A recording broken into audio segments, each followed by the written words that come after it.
네, 5월의 첫 주일은 인간의 존엄과 생명의 참된 가치를 되새기기 위해 한국천주교회가 정한 생명주일입니다.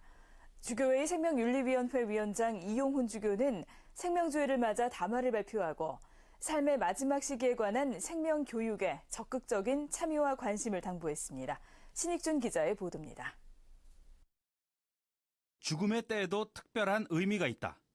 프란치스코 교황은 자비의 특별 희년 폐막의 즈음에 발표한 교서 자비와 비참에서 이렇게 말했습니다. 그리스도인에게는 죽음의 순간에도 특별한 소명이 있다는 겁니다. 구체적으로 죽음은 우리가 뒤에 남겨둔 이들과 앞으로 만날 하나님을 위한 궁극적 사랑의 행위라는 의미가 담겨 있다고 설명했습니다. 주교회의 생명윤리위원장 이용훈 주교는 올해로 7번째를 맞는 생명주일 담화에서 죽음에 대한 역대 교황들의 가르침을 소개하면서 죽음은 선물로 받은 생명을 하느님께 되돌려드리는 사건이라고 규정했습니다. 인간의 죽음은 고통스럽고 피할 수 없는 사건임은 틀림없지만 각자에게 주어진 생명의 가치를 드러내는 순간인 만큼 특별한 의미를 지닌다는 겁니다. 따라서 죽음 앞에서 자신과 이웃의 생명에 대한 존엄성을 유지하도록 노력하는 일은 그리스도인에게는 매우 중요한 소명과도 같다고 이용훈 주교는 강조했습니다. 그러면서 내년 2월 시행을 앞두고 있는 호스피스 완화 의료와 연명 의료 결정에 관한 법률에 대한 교회의 입장을 소개했습니다. 이 주교는 의식이 없을 경우에 대비해 미리 자신의 뜻을 밝혀두는 사전 연명 의료 의향서보다는 발병 후 의사와 함께 진료 계획을 상의한 뒤 작성하는 연명 의료 계획서를 가톨릭 교회는 권고한다고 밝혔습니다.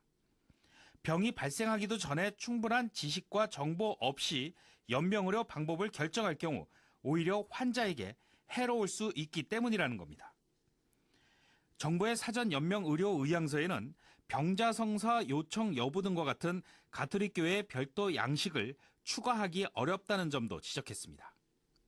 이용훈 주교는 이에 주교회의는 교우들의 혼돈을 피하고 가톨릭 교회의 가르침에 따른 연명의료 결정을 돕기 위해 사전 연명의료의향서 작성에 관한 지침과 해설을 발표했다며 삶의 마지막 시기에 관한 생명교육에 적극적 참여와 특별한 관심을 가져달라고 당부했습니다.